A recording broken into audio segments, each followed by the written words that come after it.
Galera concurseira, especialmente você que fez, vai fazer, está fazendo as tais questões discursivas, a redação em prova de concurso público.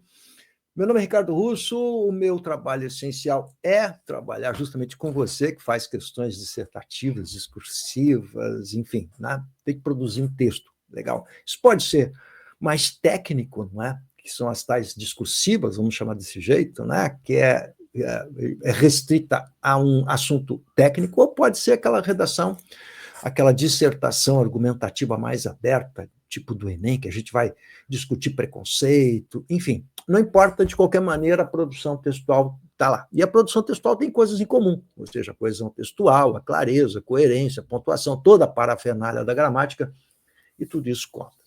Eu estou falando isso porque o CNU, que foi uma prova, enfim, uma prova de massa, né, que lembra o Enem dos concursos, que lembra muito o Enem, trazia a discursiva e a redação, enfim, dependendo do bloco, e valia 20% da nota, que a gente sabe que a produção textual ela é o diferencial, a produção textual ela é decisiva, a produção textual é o ponto frágil da maior parte dos candidatos. Quando eu comecei a revisar, a trabalhar com os recursos administrativos para o CNU, em especial, eu trabalhei para todos os blocos, legal, mas em especial o bloco 4, porque o bloco 4 mereceu uma atenção especial, porque ali houve uma polêmica muito grande em relação a esse bloco 4, até porque era um bloco extremamente concorrido em função justamente de um cargo importante, né? Com um bom salário e, portanto, atrativo, e a gente está tendo muitas demandas de recursos judiciais também. Então, eu quero trazer esse exemplo para você, porque eu tenho visto, assim, redações, né, que o aluno está brigando por pouquíssimos pontos, porque a gente sabe que, como o valor do texto ele é alto na prova, qualquer pontinho para cá, para lá, vai fazer uma diferença na classificação muito grande. Então, os alunos estão correndo com recursos judiciais agora, passou o momento dos administrativos, estamos nos recursos judiciais, e que esses candidatos estão buscando aumentar, ou, como vocês gostam de dizer, majorar a nota, professor. Pois é, majorar a nota. E aí a gente observa que, se esse candidato tivesse atentado para alguns pontos muito simples nesse tipo de texto, que é o texto uma prova de concurso público, que obedece a um regramento, vamos chamar esse texto tecnicamente de uma dissertação, que é um texto que discute coisas abstratas, legal, põe em discussão com ponto de vista, opinião, enfim, não é? Esse é o texto abstrato que cai regularmente em prova de concurso público. Ele possui uma estrutura básica que a gente já conhece, quer dizer, é um tipo de texto consagrado, mas a gente tem que conhecer essa estrutura. Então, quando a gente observa que o aluno, por exemplo, comete erros bem simplórios, que poderiam ser esses erros, poderiam ser resolvidos de uma maneira muito simples, ele teria economizado tempo, desgaste emocional e dinheiro, em que ele precisa fazer recursos administrativos e recursos judiciais. Bom, como exemplo, isso ajuda você que vai fazer prova discursiva, agora você tem uma série de concursos aí previstos, especialmente para o ano que vem, maravilhosos, e todos passam necessariamente pela redação. Então, não tem jeito, é inescapável. Legal? Então, eu queria mostrar para vocês algumas coisas importantes. Eu tenho 2 liminares que foram concedidas no bloco 4, e eu quero voltar para essas liminares, então muita gente vai dizer assim, pô, de novo você está falando sobre isso? Estou porque é emblemático, legal, eu acho que é exemplar, é didático, e eu sou professor e eu penso na didática. É exemplar para a gente mostrar algumas coisas importantes. Então, a gente tem que extrair desse episódio, extrair algumas lições para todo mundo, para quem fez e para quem está fazendo. E você que fez bloco 4, você que fez CNU e não conseguiu ser aprovado e tal, não pode perder o embalo. Você tem que continuar na luta, porque tem muita coisa boa por aí. Então, não adianta você ficar parado agora, se lamentando, lambendo feridas. Vamos lá, vamos adiante. Então, o que a gente aprende com isso?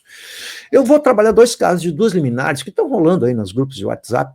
São 2 liminares que foram concedidas e tal, que a Sesgan Rio teve de justificar. Então, tem gente fazendo tabelinha aí da justificativa, comparando as justificativas. As justificativas, para a nota, elas são importantes porque elas servem para um recurso que você vai fazer. Então, você vai fazer um recurso judicial, você vai com essas liminares, você tem mais ferramentas para poder mostrar que os critérios, na verdade, são muito subjetivos, e que a banca, ela encontra os critérios que ela quer buscar para atribuir a nota para você, né? Ou seja, na verdade, não há critérios, há um descritério. Bom, Até aí, nenhuma novidade. Você vai dizer, Cisgran Rio. Aí tem gente pirando, né? Porque é o governo, porque não sei o quê. Gente, Cisgran Rio sempre foi isso. Não é só Cisgran Rio, você vai encontrar isso em todas as bancas. Raras são as bancas que têm um cuidado em fazer um espelho bem feito para você saber a justificativa da sua nota. Eu conheço o CESP Brasília, que é a minha referência. Então, por que o CESP Brasília é legal? Porque, por exemplo, os desvios gramaticais, a CESP vai dar para você a linha em que houve o desvio. Então, você sabe onde é que você errou. Nós demais não, atribuem uma nota, mas não diz o que você errou. Legal? Então, isso é importante, porque isso mostra o capricho da banca. E é isso com o qual eu trabalho, né? Quer dizer, como eu estou acostumado a lidar com isso, tecnicamente eu sei como funciona. É claro que um advogado, aí eu vou buscar um advogado para fazer um recurso judicial, ele não conhece essas coisas, nessa tecnicalidade. Então, vamos de novo. Eu quero mostrar algumas coisas legais para você. Você quer ver uma coisa? Deixa eu mostrar isso aqui para você. Olha só. Eu vou pegar esse texto aqui, foi uma liminar, o candidato entrou com a liminar, esse candidato aqui, recebeu a justificativa, eu vou olhar uma justificativa, um caso, né, para você olhar a diferença na justificativa que houve entre esse caso e o segundo, que eu vou mostrar. Então, você que vai entrar com recurso judicial, eu vou dar um spoiler aqui legal para você, legal? Mas antes disso, eu quero mostrar rapidamente esse texto aqui. Então, vou dar um painel nesse texto. Você está olhando o textinho e você está vendo uma série de rasuras. O que aconteceu com esse candidato? Provavelmente, eu boto a cara, já sei, está escrito aqui, né? A gestão de tempo. Esse foi o problema do cara, né? Gestão de tempo, porque como ele tem essa série de rasuras aí, ó, o que isso mostra? Né? A letra dele está apressada, você está vendo? Não havia no edital, olha só quanta rasura, né? Não havia no edital nada oferecendo desconto de nota em função da apresentação do trabalho. Isso não estava no edital. Legal? Então tem que deixar claro isso. Ó, nos critérios de avaliação não aparece. Por isso que eu falo de CESP Brasília. CESP Brasília, sim, você pode perder em torno de 5% da nota em função da apresentação. Então, lá esse candidato teria perdido 5% da nota. Mas, no edital CNU, nos critérios de avaliação, e a gente é por isso que tem que ser uma análise técnica de alguém que conhece critérios, não é qualquer professor de português, não consta rasura, então não pode descontar rasura. Se não consta, não pode descontar. O que vale é o que são os critérios. Muito bem. Mas, de qualquer maneira, sempre há um desconto subjetivo, ou seja, o avaliador olha para isso aqui e vai dizer assim, puxa, olha só, legal, mas não consta na régua, isso tem que ficar claro. Agora, eu botei o olho aqui, eu já vi que ele fez isso apressadamente. Então, o primeiro grande problema do candidato, você que vai fazer prova de concurso público, é a gestão de tempo. Esse candidato tem certeza que deixou para fazer essa redação em cima da hora, no final, como todo mundo faz. Por quê? Porque tem que escrever, né? É mais fácil você marcar o xizinho no ABCDE, né? E sempre deixa para o final. Há um problema de gestão de tempo. Quando a gente tem que correr na redação, vai acontecer isso aqui. A redação, como ela tem um componente de nota muito alto, enfim, tudo posto para você não conseguir seu objetivo. A verdade é essa. Legal? A redação é um cabeção, né? Eu falo, e o aluno não tem jeito. A redação tem que estar entre as primeiras coisas que você vai fazer, tem que estar na primeira hora de trabalho. Ponha isso na sua cabeça. Por quê?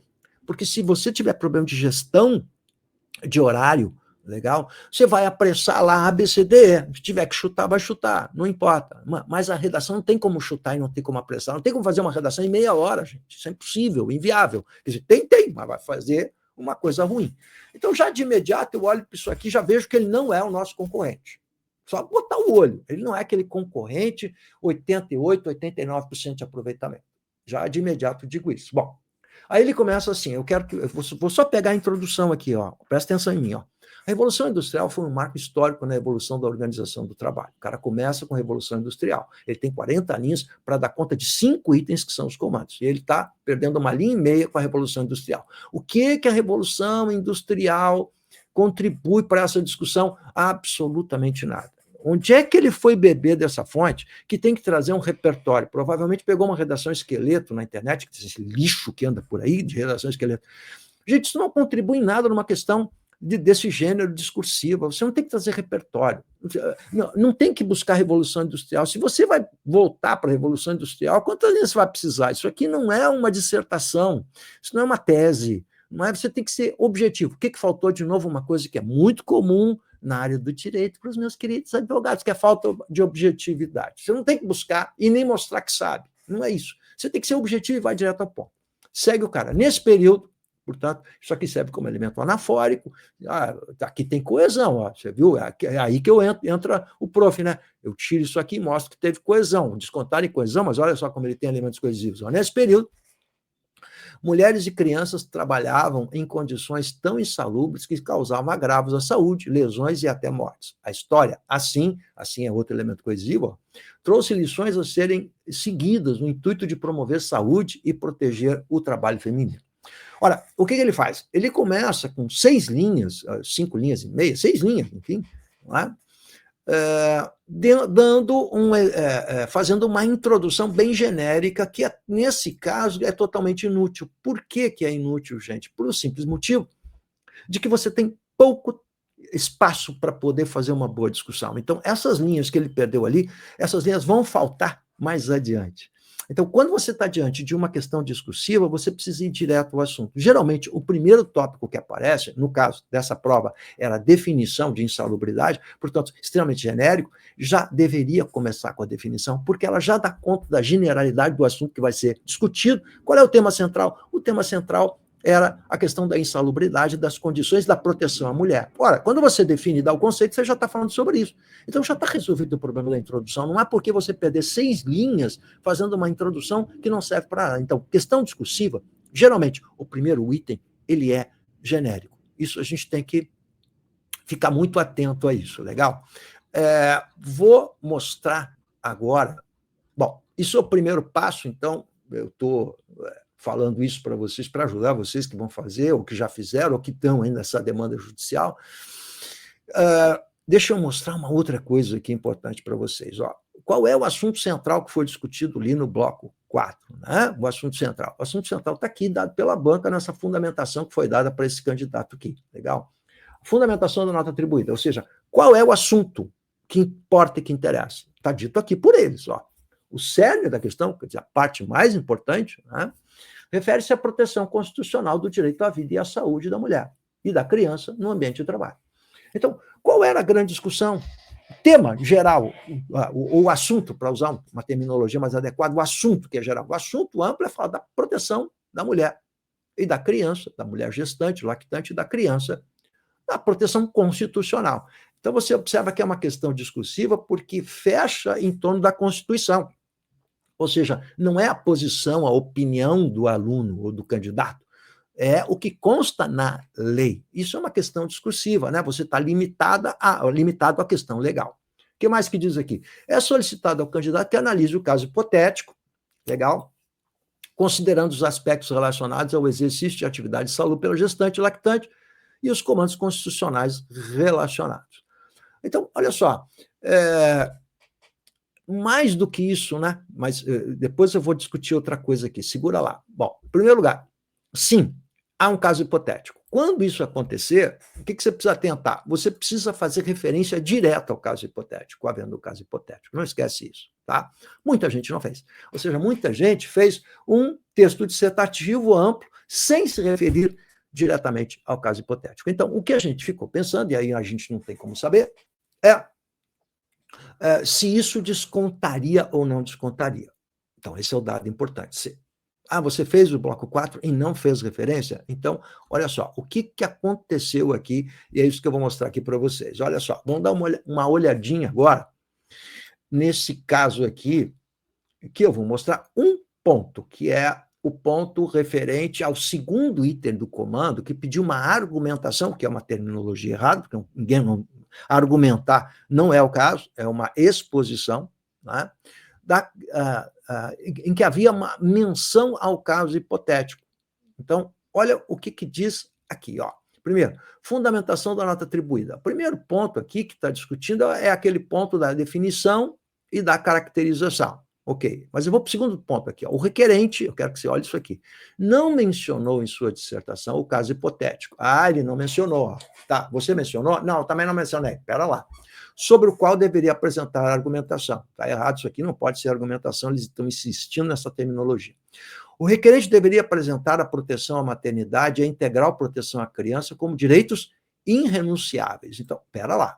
Aqui está dito textualmente pela banca que o requerente deveria apresentar, o candidato, naquele momento, né, deveria apresentar a proteção como um direito irrenunciável e que não pode ser afastado pelo desconhecimento. Isso está dito aqui, tem que dizer isso para ganhar nota máxima. No item, legal? Cada item valia 10 pontos. Por esse motivo, não pontuou. Qual o motivo? Porque ele não apresentou a proteção à maternidade, a integral proteção à criança como direito irrenunciável. Então, ele não pontuou nesse quesito. O requerente menciona aleatoriamente a proteção do trabalho da mulher e, como norma protetora, a lei emprega mais e indevidamente a NR15, defende a criação de políticas, etc., etc., sem discutir o quesito. Bom, aí tá. Então, ele não pontuou aqui. Por que ele não pontuou? Então, porque ele não apresentou a proteção à mulher como um direito irrenunciável. Beleza, tá?